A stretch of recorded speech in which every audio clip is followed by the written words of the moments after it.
भक्तों, आज हम श्री रुद्र संहिता द्वितीय खंड अध्याय 19 में ब्रह्मा और विष्णु द्वारा शिव की स्तुति करना जानेंगे। ब्रह्मा जी कहते हैं, नारद, कन्यादान करके दक्ष ने भगवान शिव को अनेक उपहार प्रदान किए। उन्होंने सभी ब्राह्मणों को भी दान दक्षिणा दी। तत्पश्चात भगवान विष्णु अपनी पत्नी लक्ष्मी जी सहित भगवान शिव के समक्ष हाथ जोड़कर खड़े हो उनकी आराधना करने लगे। वे बोले, हे दयासागर महादेव जी, आप संपूर्ण जगत के पिता हैं और देवी सती सबकी माता हैं। भगवान, आप दोनों ही अपने भक्तों की रक्षा के लिए और दुष्टों का नाश करने के लिए अनेक अवतार धारण करते हैं। इस प्रकार उन्होंने शिव सती की बहुत स्तुति की। नारद, मैं उनके पास आकर विधि के अनुसार फेरे कराने लगा। ब्राह्मणों की आज्ञा और मेरे सहयोग से सती और भगवान शिव ने विधि पूर्वक अग्नि के फेरे लिए। उस समय वहां बहुत अद्भुत उत्सव किया जा रहा था। वहां विभिन्न प्रकार के बाजे और सहनाइयां बज रही थीं। स्त्रियां मंगल गीत गा रही थीं और खुशी से सभी नृत्य कर रहे थे। तत्पश्चात भगवान विष्णु बोले, सदाशिव, आप संपूर्ण प्रकृति के रचयिता हैं। आपका स्वरूप ज्योतिमय है। ब्रह्मा जी, मैं और रुद्रदेव आपके ही रूप हैं। हम सभी सृष्टि की रचना, पालन और संहार करते हैं। हे प्रभु, हम सब आपका ही अंश हैं। प्रभु, आप आकाश के समान सर्वव्यापी और ज्योतिर्मय हैं। जिस प्रकार हाथ, कान, नाक, मुंह, सिर आदि शरीर के विभिन्न रूप हैं, उसी प्रकार हम सब भी आपके शरीर के ही अंग हैं। आप निर्गुण निराकार हैं। समस्त दिशाएं आपकी मंगल कथा कहती हैं। सभी देवी देवता और ऋषि मुनि आपके ही चरणों की वंदना करते हैं।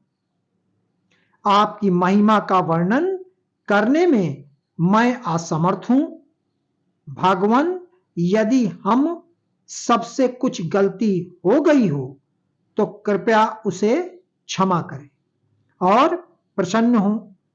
ब्रह्मा जी बोले, इस प्रकार श्री हरि ने भगवान शिव की बहुत स्तुति की।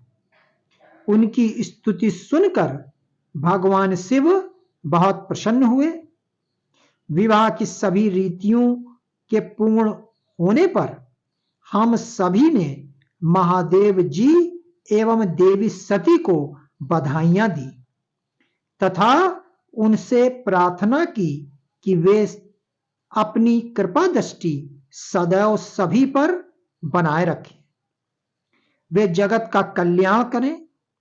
तत्पश्चात भगवान शिव ने मुझसे कहा, हे ब्राह्मण, आपने मेरा वैवाहिक कार्य संपन्न कराया है, अतः आप ही मेरे आचार्य हैं।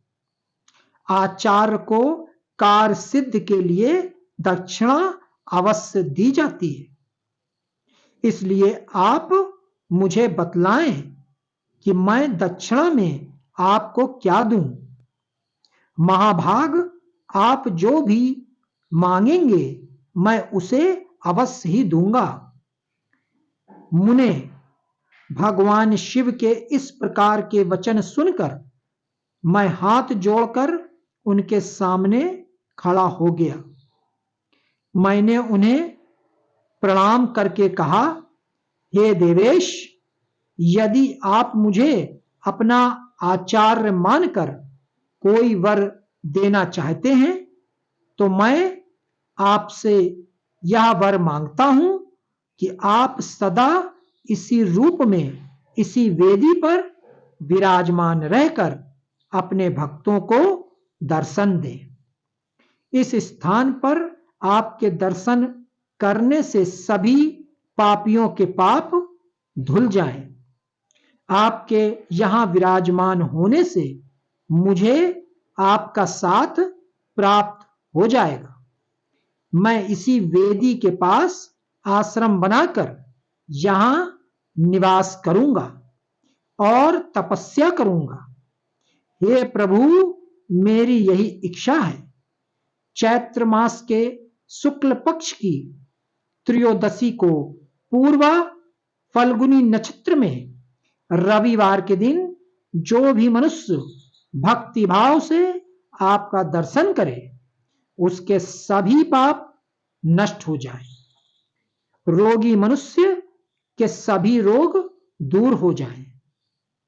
इस दिन आपका दर्शन कर मनुष्य जिस इच्छा को आपके सामने व्यक्त करे उसे आप तुरंत पूरा करें। हे प्रभु, आप इस दिन सभी को मनोवांछित वर प्रदान करें। भगवान, यही वरदान मैं आपसे मांगता हूं। मेरी यह बात सुनकर भगवान शिव बहुत प्रसन्न हुए। वे बोले, हे ब्रह्मा, मैं आपकी इच्छा अवश्य ही पूरी करूंगा। तुम्हारे वर के अनुसार मैं देवी सती सहित इस वेदी पर विराजमान रहूंगा। यह कहकर भगवान शिव देवी सती के साथ मूर्ति रूप में प्रकट होकर वेदी के मध्य भाग में विराजमान हो गए। इस प्रकार मेरी इच्छा को पूरा कर जगत के हित के लिए प्रभु शिव वेदी पर अंश रूप में विराजमान हुए। भक्तों, आगे की कथा श्री रुद्र संहिता द्वितीय खंड अध्याय 20 अवश्य सुने।